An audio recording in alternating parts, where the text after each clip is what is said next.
We are going to keep it moving to our last presenter for the day, also a co-organizer for this All About Me virtual event today. That's LaJune Singleton, MPH board certified health coach, mindset strategist, nutritional life coach, advanced personal trainer, podcaster, author, and speaker. Hi, everyone.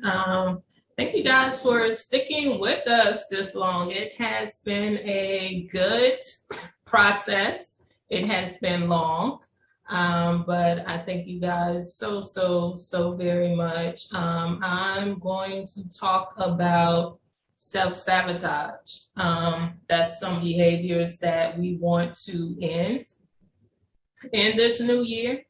I am an example of it. When I was younger, I suffered from grief. I suffered from depression. I suffered from molestation, abandonment issues, so many things. I also suffered from anorexia. A lot of people don't know that. I did not gain weight until after my knee injury in 2011, and I was in my 30s. So if you wonder how old I am, I'm 43. So I gained so much weight. I did not know how to handle it. I just spiraled out of control. I had anger issues. I didn't know how to handle it. I was punching holes in walls. I was just angry at every level and stressed out and frustrated. Money wasn't generating for me. That was one of my issues as well. Not knowing, growing up, and I'm from the South, so growing up, I would always hear my mom say, you got to rob Peter to pay Paul. She was in debt, so that was an example for me. And for years, that was something that I struggled with, was money, was with dealing with losing my dad, with molestation, not having a positive relationship with my mom. And you don't really realize how your childhood carries over into your adulthood. So basically, I was a 6.5-year-old trying to operate as an adult. And it's scary because unfortunately, in our community, we're not offered counseling, especially in the South. It's not offered to us. So you're trying to navigate with grief as if it's a normal everyday thing. People die, but your connection with that is a struggle. So I went to Bali in 2019. A friend invited me, and I didn't know about the abandonment because the thing of it is, when somebody dies, you just like, oh, they died. You don't think about how it is abandonment, and that abandonment issue spiraled over in my relationships. So when I dated people, it was a controlled situation. It was, oh, I can keep you as a friend. A friend is safe. Dating you and being in a relationship with you is not that safe because I have no control over it. I can control our friendship because I can dip at any time, but I can't control a relationship. It was scary for me. So I found out about the abandonment issues. I found out about, the depression. I knew the depression because I would literally not eat and just sleep. That was a form of depression, and my anorexia. So that helped me a lot. I also had therapy.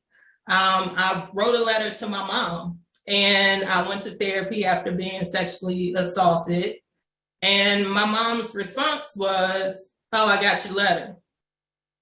And it was like, okay, so you're not going to talk about what I put in this letter about how you didn't listen to me about being molested, but you continue to send me with your nephew. You didn't, address some of the other things or whatever. So at that point, it felt like, hey, I lost my voice. And it was scary to me because it was, people would say stuff, I wouldn't speak up for myself. I was just like, okay, it's whatever. I had the attitude of happiness wasn't important to me. I remember being 12 and one of my church members said to me, "You don't look happy." And I was like, wow, how can you tell that I'm not happy? But it was true. I wasn't happy. I didn't care about being happy. I wanted to be looked at as strong. I didn't want anyone to look at me as being weak. In that process, I lost emotions. So with that, it is a struggle for me to cry. In that, it was a struggle for me being vulnerable and open and emotional in any type of relationship, not just romantic, but also friendships. Because again, being a kid telling your mom that you're being molested and your voice isn't being heard, you don't want to be shut down by anybody else.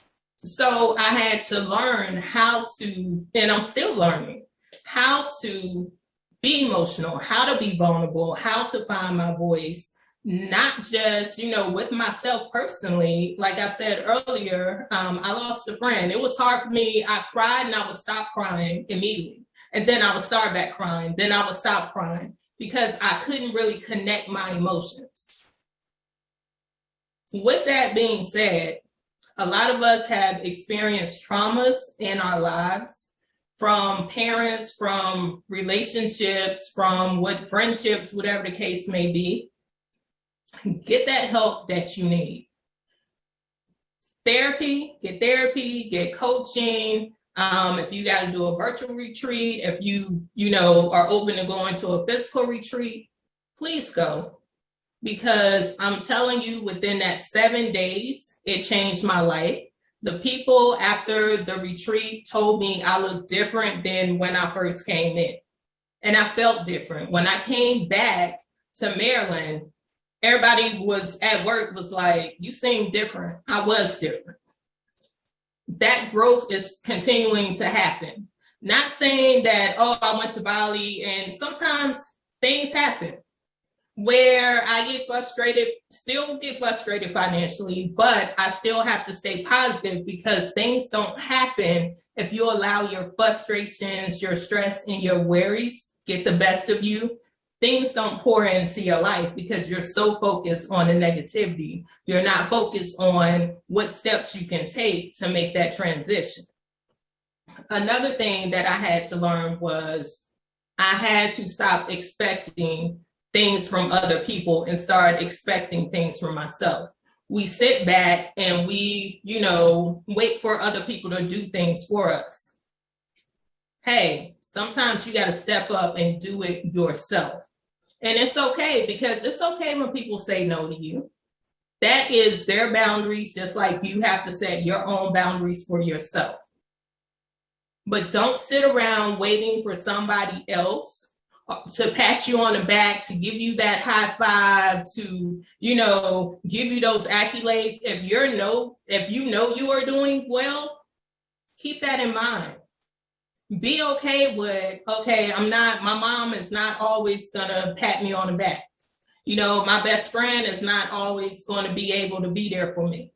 It is okay. As long as you are there for yourself, it starts with you. It begins and ends with you.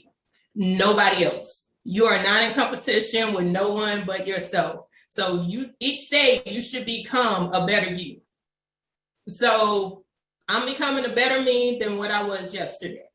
That should be the thing for you. Love yourself. Start putting yourself first. Stop waiting for other people to love you. Like Tamika said earlier, start loving you. Put yourself first. Stop waiting on, I want to be happy in a relationship. No, the happiness starts with you. The love starts with you. The joy starts with you. If you meet somebody and they say, oh, I want to make you happy, you need to run, because that means that they're not happy with themselves. No one can make you happy but you. You come together and you bring your wholeness. So keep that in mind. So I'm going to touch on some other things. I'm trying to move a little fast because I know we're a little over time. So you can grab my book. It is called Releasing My Trauma, The Root of Self-Sabotage. It's found in Barnes & Noble. It's found on Amazon, Google, Kindle, and so many other platforms. So I will post that later.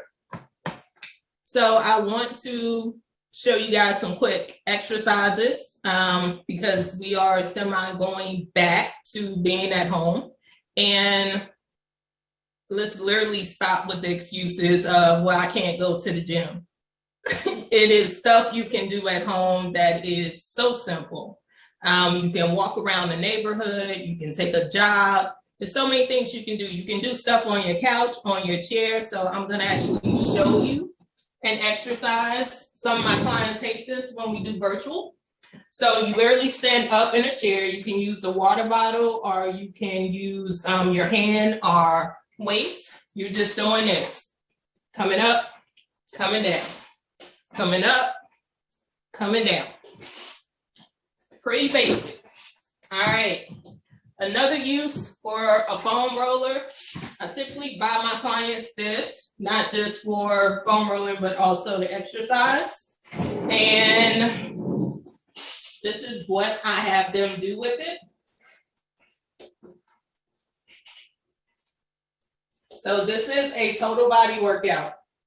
It is working your arms, it's working your abs, it's working your glutes, and it's working your thighs. So again, just going up and down. All right. Another one you can do with your arms. You don't have to use weights. You can use your own weight or you can use water bottles. So just going up and up. It's kind of like a stretch. You come over here and here. All right. With the weights or without, you make sure your elbows are close to your chest. So come in here and come in here. You can use your own body weight or you can use water bottles if you want. You can bring it together. Just movement. Another one you can do to get up and get your body moving. So if you want that butt, bring your legs out. Make sure that your foot is coming back straight. If it's not, it means your hip flexors are off. So bring that leg up and back. Make sure you pay attention to how it slides because I had clients that have knee problems, which Matt talked about. And they have arthritis and their foot will go this way and not go straight. All right. Another one you can do. Kick out and kick out. Pay attention again where your foot is falling. If your foot is going to the side, that means your flexors are off. So you want to make sure it's going back straight. All right. And make sure you are drinking water. Most people hate water. Make sure you're drinking. If you're over 120 pounds, you need to be drinking half your body weight. So I know now they have like the huge bottles that have the time on it. You can buy a gallon and you can write each hour of what time you want to drink water. Start doing that. Most people say they don't want to do it because they don't want to go to the bathroom all day. Guess what? You have to flush the toxins out of your body. So you got to drink water. Water is very essential to your health. It's very essential to hydrating yourself, especially with COVID. You want your immune system to be at a good level so you don't get sick. So just keep that in mind. Again, I thank everyone for being a part of this.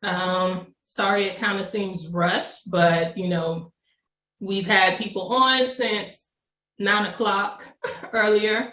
So I want to thank Stacy, Candace, LVN, Kelsey, Recovery Hair, Tamika Lloyd, Uniquely Namey, Roberta Lowe for being my co-host and my co-organizer, Jessica Malone, Ashley, Jennifer, Earl, Davina's sister, TJ, thank you so much. You were a lifesaver.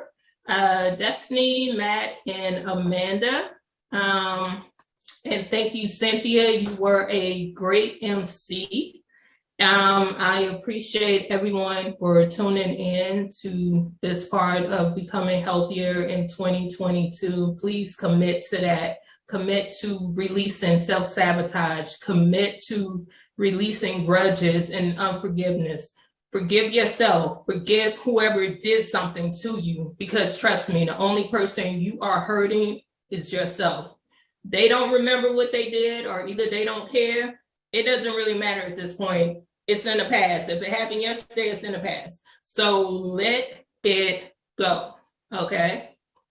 Let it go. It's not worth it. Your health and your well-being is more important. So keep that in mind. I love this shirt. It says, note to self, you are doing great. So keep that in mind to yourself. You are doing great. Even when it looks like things aren't going that great, you are doing great. You're doing it at your pace.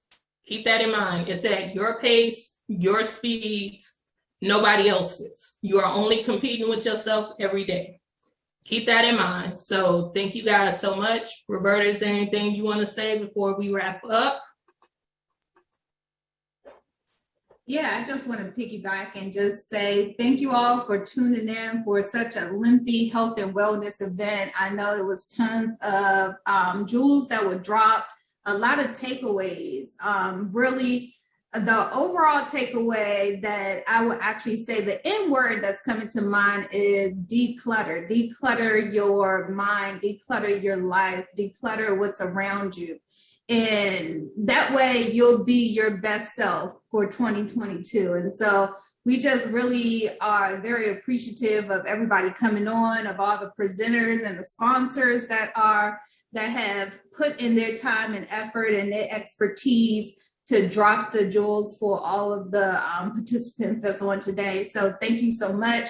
And that's what I'll leave you with, since we are definitely over time, but it was well worth it, I would say. And drop a drop a 1 in the chat if you actually enjoyed this health and wellness webinar, and really give us some feedback as well. If it was one particular section that really stood out to you, that you really enjoyed, that you are going to look further into and dig deeper into yourself. So just make sure that you are your best self, and we are all here to be resources. Again, the 3 dots that's at the chat, make sure you right click and save the chat. That way you have all of the experts' information and you can contact them. All right, and Cynthia, do you want to say anything before we wrap up? Just wanted to say it was a pleasure to interact with everyone. There were some great nuggets, and I hope you guys walked away with some great nuggets. I'm going to add my information to the chat as well. So if anyone is interested in how they can contact me, the information's there.